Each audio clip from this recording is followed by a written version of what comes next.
Assalamualaikum warahmatullahi wabarakatuh. Selamat datang dan selamat bergabung di channel video pembelajaran Bahasa Indonesia bersama Ibu Mei Aulia. Ayo semangat belajar, karena belajar bahasa Indonesia itu menyenangkan.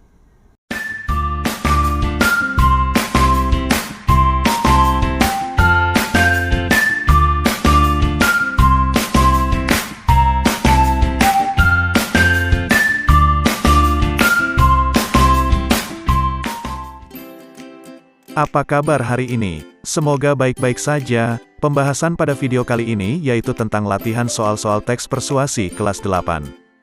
Jangan di-skip ya supaya tidak gagal paham. Baiklah, langsung saja ke soal nomor 1. Berikut ini yang merupakan komponen teks persuasif, kecuali A. Argumentasi, B. Fakta, C. Kritik, D. Ajakan.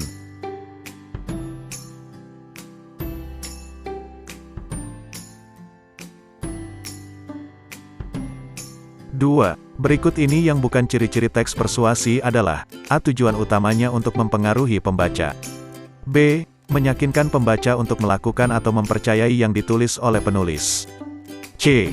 Banyak menggunakan kata-kata ajakan seperti ayo, mari, lakukanlah, dan lain-lain, D. Menjabarkan suatu permasalahan dengan cara menganalisis dan menganalogikan.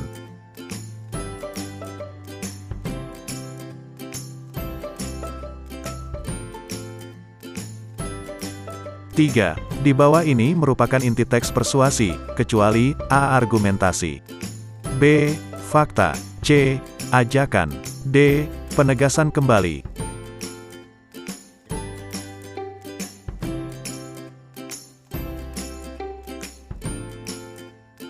4. Rumusan akhir tentang suatu teks tersebut adalah A. Simpulan, B. Pernyataan, C. Analogi, D. Pertanyaan.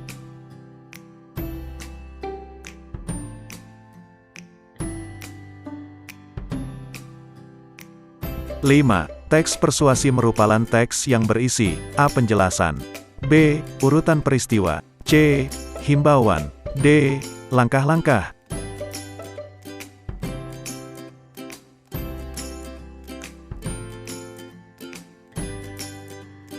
6. Alenia penjelas dalam teks persuasi disebut juga A. Lead, B. Batang tubuh, C. Ending, D. Head.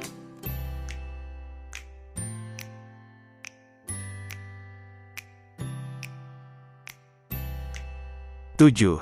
Rumusan akhir tentang sesuatu yang disusun berdasarkan pemahaman atau penalaran kita terhadap keseluruhan isi teks itu disebut dengan A. Simpulan, B.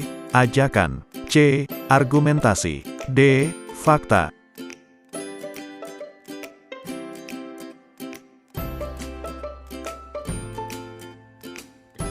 8. Perhatikan kutipan teks persuasif berikut. Tokoh kartun Shinchan dianggap tidak dapat dijadikan model yang baik untuk anak-anak. Banyak protes yang ditujukan kepadanya melalui surat pembaca di berbagai media cetak. Protes sebagian besar dilakukan oleh ibu-ibu. Mereka menyatakan bahwa Shinchan mempunyai kelakuan negatif yang ternyata banyak diikuti oleh anak-anak. Tokoh Shinchan memang mempunyai karakter sebagai penebar virus yang berbahaya.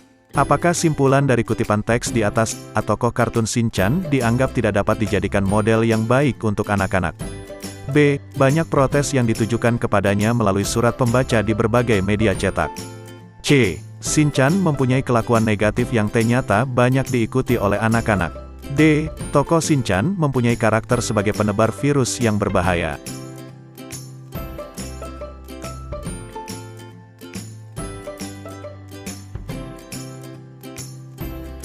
9. Berikut adalah langkah-langkah untuk merumuskan simpulan, kecuali A. Membaca keseluruhan isi teks, B. Mencatat bagian-bagian penting dari isi teks itu, C. Memahami hubungan logis antar bagian penting teks itu, D. Mencatat ulang antar bagian penting teks itu.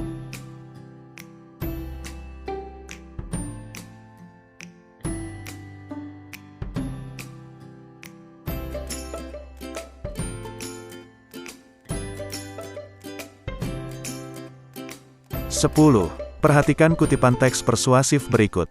Tokoh kartun Shinchan dianggap tidak dapat dijadikan model yang baik untuk anak-anak. Banyak protes yang ditujukan kepadanya melalui surat pembaca di berbagai media cetak. Protes sebagian besar dilakukan oleh ibu-ibu. Mereka menyatakan bahwa Shinchan mempunyai kelakuan negatif yang ternyata banyak diikuti oleh anak-anak. Tokoh Shinchan memang mempunyai karakter sebagai penebar virus yang berbahaya. Apakah harapan penulis dari kutipan teks di atas? A. Orang tua harus memperhatikan anak-anaknya ketika membaca komik Shinchan. B. Orang tua melarang anak-anaknya untuk membaca komik Shinchan. C. Orang tua mendampingi anak-anaknya ketika membaca komik Shinchan. D. Pemerintah melarang diterbitkannya komik Shinchan.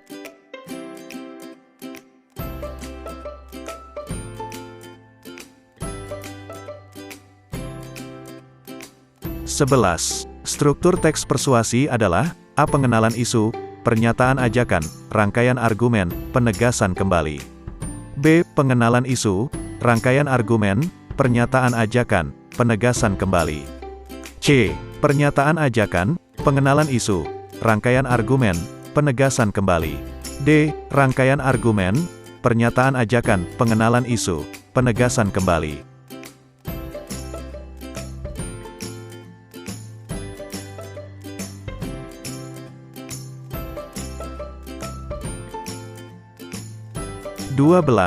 Bacalah teks kutipan berikut. Betapa sulitnya seorang pecandu rokok untuk menghentikan kebiasaan merokoknya. Seberapa mahal pun harga rokok tidak dapat menghentikan mereka. Misalnya, di Malaysia, harga 20 batang rokok dapat setara dengan 5% pendapatan buruh kasar. Di Shanghai, Cina, petani dan perokok menghabiskan uang untuk membeli rokok lebih banyak daripada yang dipakai untuk membeli gandum, daging, dan buah-buah sebagai kebutuhan utama mereka. Hentikan merokok sebelum candu rokok melekat pada diri Anda. Kalimat di atas yang menunjukkan ajakan adalah: A. Betapa sulitnya seorang pecandu rokok untuk menghentikan kebiasaan merokoknya. B. Beberapa mahal pun harga rokok tidak dapat menghentikan mereka. C. Di Shanghai, Cina, petani dan perokok menghabiskan uang untuk membeli rokok lebih banyak daripada yang dipakai untuk membeli gandum, daging, dan buah-buah sebagai kebutuhan utama mereka. D. Hentikan merokok sebelum candu rokok melekat pada diri Anda.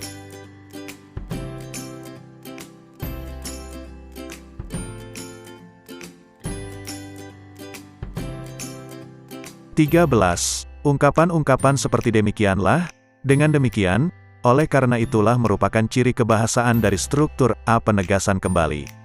B. Pengenalan isu. C. Pernyataan ajakan. D. Rangkaian argumen.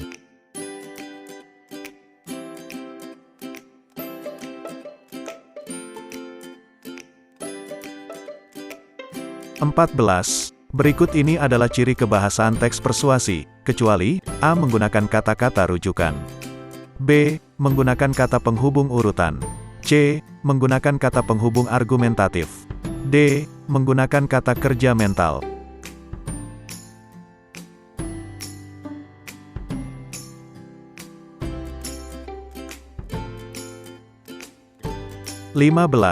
Pada umumnya, teks persuasif menggunakan kaidah kebahasaan seperti penggunaan kata-kata bermakna ajakan, yaitu: A.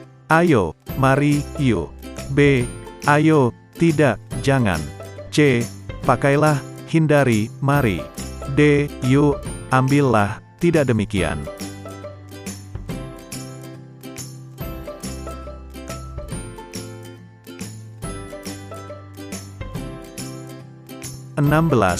Perhatikan kalimat berikut. Pedagang asongan itu sedang menjajakan koran di terminal bus. Variasi kata yang bercetak miring pada kalimat tersebut di atas adalah: A. Membagi. B. Membawa. C. Menjual. D. Memberi.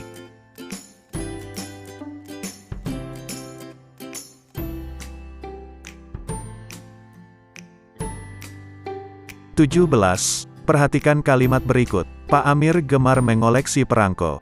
Variasi kata yang bercetak miring pada kalimat tersebut di atas adalah: A. Mengirimkan. B. Mengumpulkan. C. Menempelkan. D. Mengurutkan.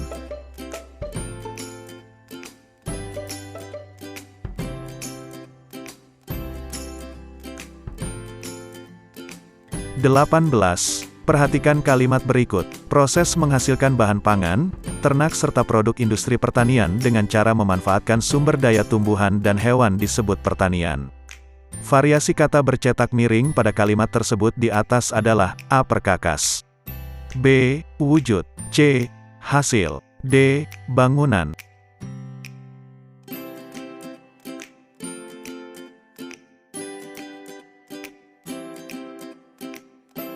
19. Bacalah kalimat berikut. Wisatawan mancanegara banyak berkunjung ke Indonesia.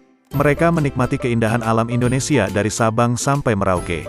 Selain itu, mereka sangat tertarik dengan kekayaan budaya Indonesia. Variasi kata wisatawan dalam paragraf tersebut adalah kata A. Pelancong, B. Pendatang, C. Penduduk, D. Penjelajah.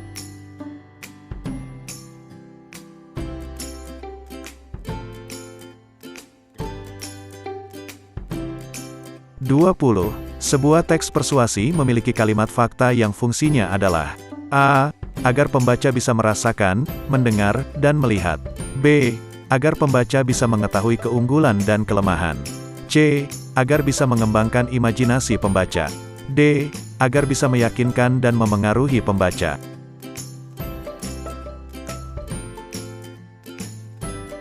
21.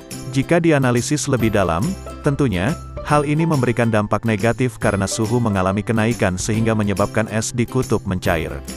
Sebenarnya, penanaman pohon kembali dapat menjadi salah satu solusi terbaik. Namun, apa jadinya jika kita tidak mempunyai lahan?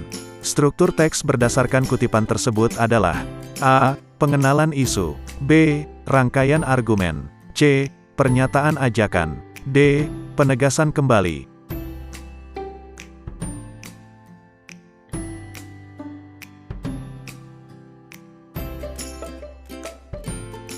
22.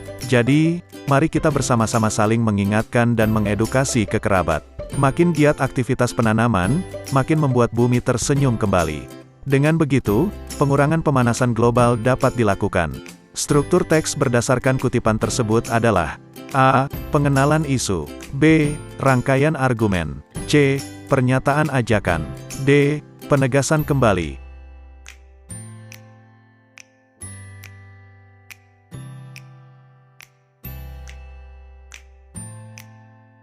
23. Teks yang menyajikan bacaan yang bersifat membujuk, menyuruh, ataupun mengajak pembaca untuk melakukan sesuatu perbuatan tertentu seperti yang diinginkan oleh penulis merupakan pengertian dari teks A. Teks deskripsi, B.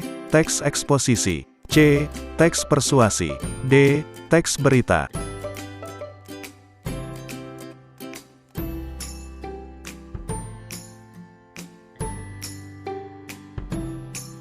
24. Ciri-ciri teks persuasif di bawah ini yang benar adalah A. Disusun dengan kalimat-kalimat yang mengandung nilai sastra yang tinggi sehingga mampu menghibur pembaca. B. Berusaha untuk menghasilkan kesepakatan atas tawar-menawar yang disajikan dalam teks.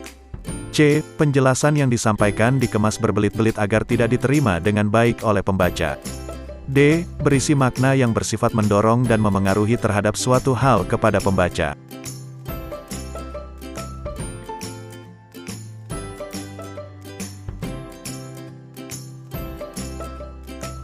25. Teks persuasi biasa disampaikan lisan dalam bentuk A. Karya sastra, B. Debat, C. Pidato, D. Musyawarah.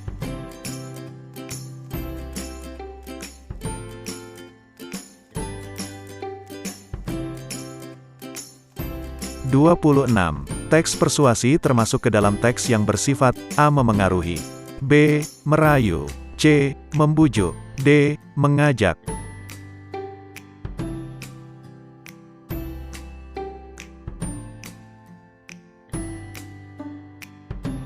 27. Biasanya paragraf atau kalimat persuasi terdapat kata A. Meski, B. Walau, C.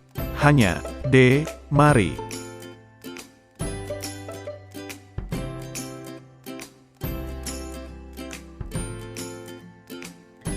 28.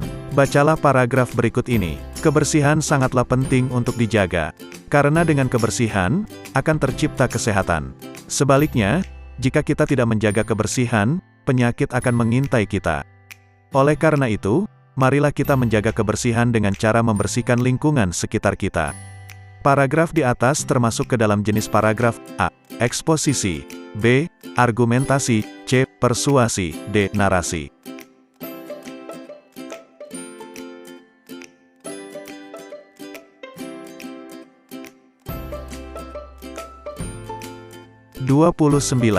Teks persuasif memiliki beberapa jenis sebagai berikut, kecuali A. Persuasi politik, B. Persuasi pendidikan, C. Persuasi propaganda, D. Persuasi narasi.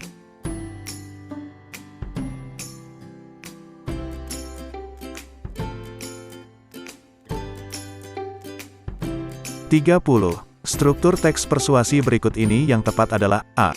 Orientasi, komplikasi, klimaks, resolusi. B. Pernyataan umum, opini, argumen, simpulan. C. Pendahuluan, isi, penutup. D. Pengenalan isu, rangkaian argumen, pernyataan ajakan, penegasan ulang.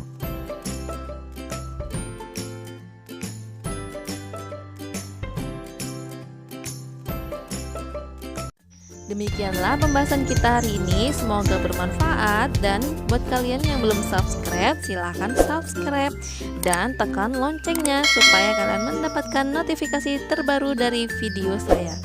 Terima kasih. Wassalamualaikum warahmatullahi wabarakatuh.